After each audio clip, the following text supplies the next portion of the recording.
The advantages of IVF treatment is that because there's more than the one egg and hopefully more than the one embryo, there's a lot of selection. Embryo selection helps success because we are then able to select an embryo which is likely to give you the best chance of getting pregnant.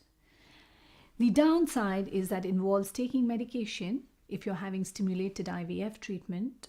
There's the risk of the egg retrieval procedure and the side effects of the medication. The risks of the egg retrieval procedure involve some bleeding post-procedure, which is likely to settle in a few days' time, risk of infection for which we would give you antibiotics, risk of injury to internal organs like bladder, blood vessels, and bowel. Having said that, because the procedure is done under ultrasound guidance, the risk of that happening is extremely slim. It's less than 5%.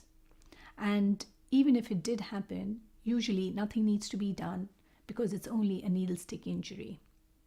Then is the more serious risk, what we call ovarian hyperstimulation syndrome. Now, this is a condition which can happen in women who are young and who have very active ovaries. It's a very serious complication and one that we don't take very lightly at all. If we were to find that you were someone who's at risk, we would take measures right from the onset, right from the start of your stimulation.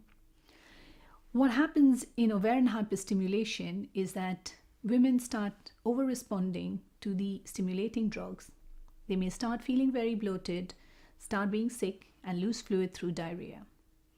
When one is dehydrated, one is at risk of blood clots, which can travel into the brain, into the heart, into the lungs, and that condition is extremely serious and it's a medical emergency. Now, if whilst we're monitoring you, we felt you are someone who is developing ovarian hyperstimulation, then we would either have to reduce your dose of stimulation or stop the stimulation altogether. Once your body had recovered, we would then resume stimulation or put you down for the egg retrieval procedure. Usually, once one has had the egg retrieval and we've then subsequently monitored, if these symptoms have settled down and are of a mild nature, we may be in a position to proceed with the embryo transfer. The reason for trying to assess this is that when one gets pregnant, these symptoms can get a lot worse.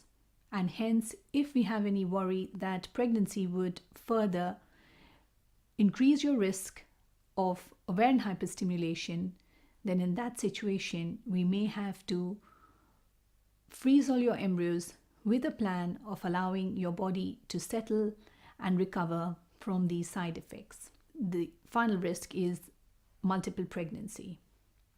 Multiple pregnancy is a risk of IVF treatment whereby more than one embryo is put back. In that situation, there's a higher risk of miscarriage, higher risk of problems in the pregnancy such as high blood pressure, diabetes. The pregnancy tends to be shorter in duration, so the risk of preterm delivery and of course children who are born before the full term are more likely to have neonatal infections and have complications because of prematurity. Again, how many embryos are suitable to be put back depends on the quality and number of embryos you have and your previous treatment history. That plan is made on the day of embryo transfer. You will be in a situation to decide along with us as to whether you should have just one embryo or two embryos put back.